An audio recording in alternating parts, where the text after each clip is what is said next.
Good day. Nandito tayo ngayon sa Dolores. Ayan. Dolores Lake Resort. Ito po ay sa Lake Cebu. Ayan. So tingnan natin yung loob ng Dolores.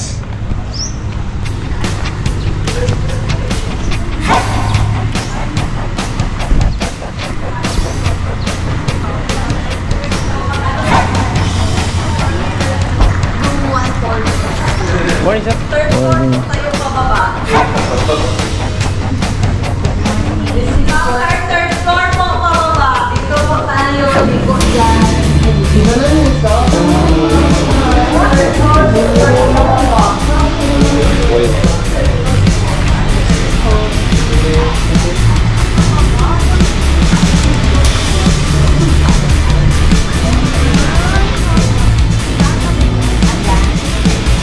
Lagi din. Balong?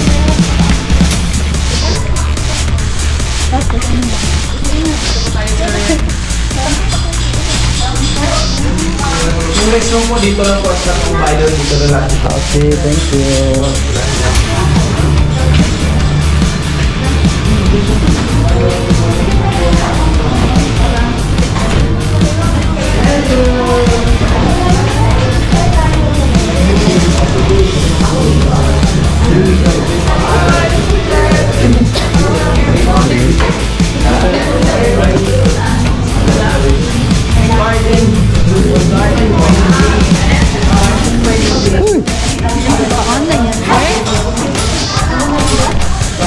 Ito sige.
So ang lunch namin dito sa boat na ito. Kaya lake cruise dahil mag-ikot-ikot sa lake.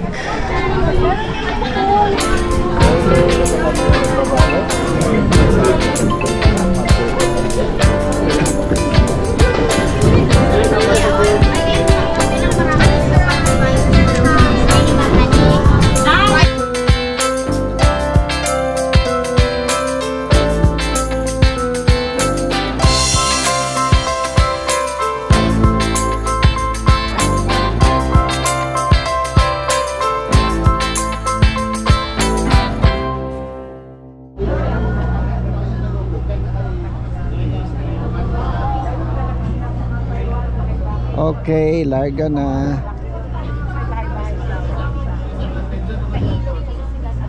Umaandar na po yung ating boat.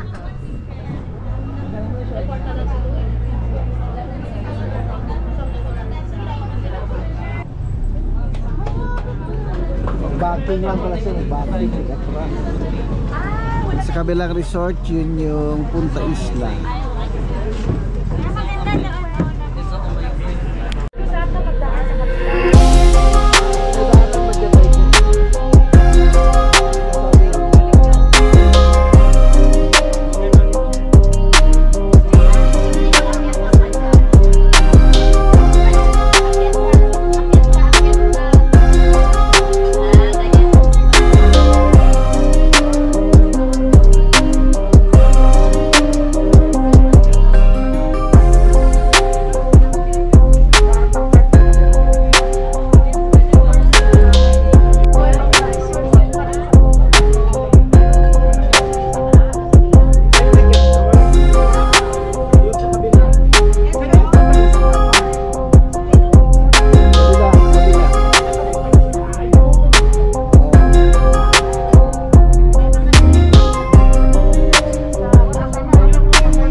makikita natin sa gilid ng lake,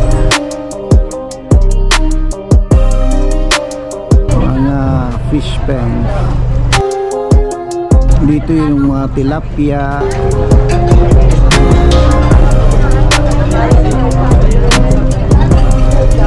Marami pa yung fish ano. Study ng MSU ba dapat? Ilin yung mga fish ano kasi ilan yung nag-post ng pollution. Saan? Mga fish pens. Yung fish pens?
Today. So, halo-halo lahat. So, anyway, kaya po ako nagtatanong kung taga-saan ho kayo kasi ang biyahe po natin ngayon ay iikutin ho natin itong buong Pilipinas. Baka madalan pa natin sa unahan yung mga lugar, baba lang po kayo. So, mira lang po natin, lagi ho kayo handa. Kagaya na sinabi niya kanina, good morning to everyone. Welcome to the Lawrence Lake Resort and welcome. This time with me, I am your tour guide for today and I am also happy or glad at the body. And with me, our captain at the back is Captain Kong. So mag-hi po tayo sa ating kapitan mula sa likuran. Sabi niyo, matap na kanyang kamay ay iiwan natin mamaya doon sa malaking isla sa Bureau of Cultural Presentation. Wow! And for our safety, we have a life jacket located at the proposed site po dito. Cars composing of 12 islands. So yung ibang isla natin, hindi natin madaanan kasi nasa likuran ko ito na portion. At ang lalo po nitong lake is 180 feet, approximately or 60 meters deep. So dun po sa likuran natin, may dalawang isla ho tayo. Dun po sa may dalang niyog na mahaba na magkatabi, Isla Tuco Bani. Sa di kalayuan, sa may kukunatuan sa gitna, Isla Tuco Bani. So Tuco po means meaning and or tulo. So hindi po yung sa tiki, tuko or lizard. And or dulo po ang meaning ng tuko po sa amin. So anyway, yung pang-recommended na isla para sa mga single. So may single ho ba dito? Bakit pa may lahat ng mga single? Wow, daming single lang. So anyway, sa lahat po nagtaas ng kanilang mga kamay, pag-isuot po ang life vest at sabay-sabay tumalon papunta doon. So mag-flight lang po kayo, walang maghahatid sa inyo. So biro lang po yun. So anyway, naging recommended na isla, ang darang isla na yun kasi isang bahay lang ang kasya doon. So ibig sabihin, kapag nandun yung single, wala po itong kapitbahay. Walang karamay, walang kamalites. At higit sa lahat, gagana kanyang hanap buhay. At forever pa po itong magiging single. Dahil walang forever. Pero, my together. And then yung another lake pa natin mga sir along the highway. So bago po kayo nakarating sa resort, may maliit na lake sa baba. Yun po ang Lake Lahit. May lawak po ito na 24 hectares. The smallest lake on Mandaue. And the last lake is Lake Saloton, located at the top of Falls number 1. Yun po ang pinakamalalim na lake sa Tattoo Lake. May lawak po ito na 48 hectares. So kung malalim po ang Lake Saloton, malawak po dito sa Lake Cebu. And itong lake po natin, hindi ho ito nakaranas ng high tide or low tide kasi meron po tayong outlet nitong lake. The exit of this lake is going to 7 waterfalls, Valley River 2, Rio Grande de Mindanao, that's found in Cotabato. So, ibig sabihin, kapag umihi kayo dito sa lake, ang talay or exit na inuihi hanggang Cotabato. So, joke lang yun. So anyway, dahil pa sa kabila, may bahay pa kayo doon or building na hindi mo tinapos kasi meron pa siyang story. So gusto niyo bang malaman kung ang story ng bahay na yan? Yes, so ang story ng bahay niyan, so ang plano na may-ari may isang palapag sa ilalim mo nito at another palapag sa itaas. So ang story ng bahay niyan is double story. Kayo, yung story ng bahay niyo. So story, true story o walang story. So yun po, double story or dalawang palapag. So naman sir, tinatawag na Cebu sa lugar namin dahil po ito sa kanyang tribal word na Cebu. S-E-B-U, so here, ito po meaning lake. Lake and Cebu, isa lang po meaning Sir Dandan na sa ito. Yes po. And Lake Cebu before was connected to municipality of Surala. In the month of November 11, 1982, declared Lake Cebu as one of the municipality. Sana we celebrate our festivities Halabong Festival. Halabong po meaning an ending sa happiness. And itong bayan ng Lake Cebu, meron naman po siya 19 barangays with a total population of 81,221. So that census last 2020. And of course, napakalamig ko dito sa Lake Cebu kasi mas malamig kung gabi. So that's why kung bakit tumahal ang population dito dahil yan sa malamig na season. So biro lang mo yan. So anyway, malamig pa dito sa Lake Cebu kasi meron pa tayong 3,300 above from the sea level. Kaya malamig pa dito sa Lake Cebu. So since malalim mo itong lake natin, mag-share sa pasitabi mo sa inyo. Kapag may na-accidente ho dito sa lake, it take 3 to 5 days bago lumutan ang kanilang delta. So remember mga sir, lake natin is fresh water. Kapag fresh water po, malakas pa yung current sa ilalim mo nito, so higop yung dead body sa ilalim. So unlike sa dagat, salty water, lulutang ka agad yung dead body. So that is the difference between salty water and fresh water. And as you can see, the color of this lake is color green. So sa buong Pilipinas, kami pang may pinakamaraming supply ng mountain dew. Kapag nakainom kayo ng mountain dew sa buhay na mo, dito ko yun galing kasi unlimited ho kami tawag. So pagkat gusto nyo pang umorder, expired na lang. So hero lang po yan. So anyway, laging kulay-bilang kulay ng lake natin dahil po ito sa reflection ng mga puno sa paligid at reflection po ito mula sa ilalim ng makakapal na lumot or greenhouse. So ang natin yan ay reflection. So dito po sa kabila, ito po ang pinakamalaking isla dito sa Lake Cebu, ang Isla Tubowo. May lawak po siya na 9.3 hectares, mga Tabalu tribe ang naninirahan. And as you can see sa itaas ng isla kanina, may nakapatol po ito na word na Kamdal Lake Cebu. Kamdal po meaning maghulag or moving forward Lake Cebu toward the better shore. So yan po ang tagline na Municipality of Lake Cebu. So actually, nasa likuran na ho tayo ng isla po. So ipupuno natin ang Isla Tubowo. So dito naman po sa kabila, may tatlong bundok po tayo na hugis daliri sa 3 fingers ang tawag namin doon. Magmula po sa may puting bahay, sa gitna sa may maraming kahoy, at sa last po ay yung may niyog natin. So sa gitna ko, mamasay doon po natin matatagpuan ang 85% underwater spring na nagsusupply nitong lake po natin. So ibig sabihin, lahat po ng mga silente sa isla, doon po sila kumukuha na kanilang drinking water every day. Kasi ang lake po natin, hindi po siya advisable for drinking water. So dito lang po sila naglalaba at nag-isto. So ma'am and sir, ang 3 fingers pa natin hindi pa siya belong sa isla, so connectado po siya sa inland area. So baka may mag-donate ng 2 daliri para makompleto mo itong 5 daliri. Nang matawag na rin siyang 5 fingers. So, wait lang po tayo dito sa isla, ma'am and sir. So, dyan po sa isla, kung mapapansin na ninyo, wala po itong malalaking store para lang at hospital. Sa lahat pa ng mga residente sa isla, they need to cross the lake going to Milan for their needs at para makapag-aral ang kanilang mga anak.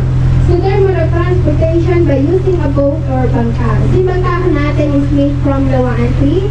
Wood carving po siya, walang katik, so kailangan lang ng balanse. Kapag hindi po ito marunong mag-balance, kasi sabihin po again, in every household po dyan, mayroon po silang sariling salikuran. And as you can see, walang lumulutang ng mga basura. So lahat pa ng mga residente sa isla or malapit sa lake natin is well-oriented by local government na bawal po magtapon ng basura sa lake. So kailangan, aalagaan po itong lake kung saan dito po kumukuha ng kanilang daily source of living. So mas especially sa kanila. So wala po silang sarili na palermize kanilang mga areas. So nakafocus po ang kanilang hanap buhay through fishing po. And as you can see, may mga boxes tayo sa paligid natin. So yan pa yung mga fish cage. In every box, may naman po ito na 1,000 to 1,500 fingerlings of tilapia inside. Kinakulture ko yan, pinapakain po ito ng commercialized fish po. So, fish po ang kinakain ng ating isda. At kumakain din po yan sila, kagaya po natin, sa umaga, tanghali at sa hapon. So, ang pinakaibahan naman natin sa kanila, wala lang silang snack. So, unlimited mountain dew po yan sila. Harvest month for dito 6 or 8 months, regular sizes 3 is 1 kilo or 4 is 1 kilo. So, nakadipindi po ito sa pagpakain ng isda po. Ganun pa sa pagpag ng bundok na yan, and then ako doon po nakita ng paragliding of Lake Cebu.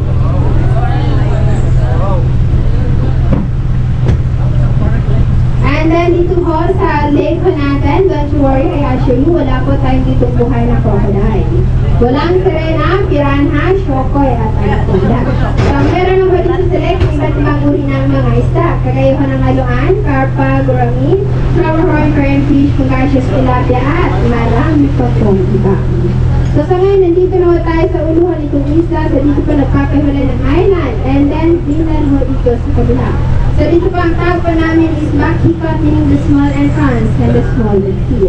So dyan po na sign, sa sikip na area natin, hindi pa siya man-made sa nature ho yan. And doon din po ang pinakamababa na parte nitong lake, only 6 feet lamang ang lalim. So baka may gusto magtaiwan doon na rin ang pantalan, babalikan natin doon tayo. So joke lang ho yan. So yun po ang sample ng bakahan natin, curving po siya, walang kati, kailangan balance. And before dito sa isla, ma'am and sir, wala po silang electricity. So they are using solar, gas, lamparang or candle. So for now, meron na silang electricity. So konektado mo sila sa mainland area last year ago. Dahil na rin sa tulong ng local government of Lake Cebu. And dito rin mo sa bayan ng Lake Cebu, pinapalagan namin ang 3 letra na CAN or CAN, which is Culture, Adventure, and Nature. So, pabalik na tayo ng resort po. So, now, ladies and gentlemen, let us witness the cultural presentation to begin to us by the Dolores Lake Resort. So, we are here to present the musical instrument and a dance festival. The first body musical instrument we call kumbing or a buffalo harp. They usually play this during eclipse time, so called the moonlight act.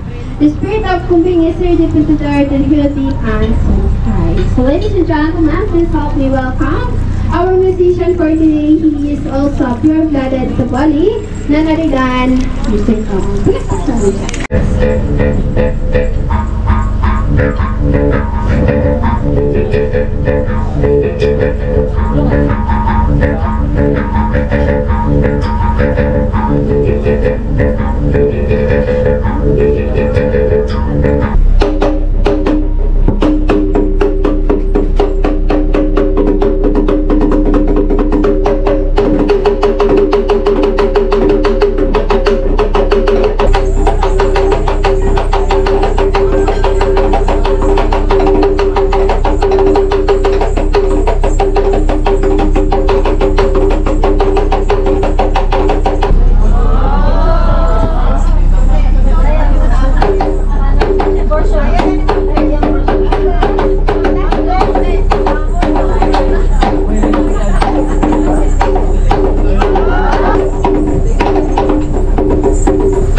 they have the that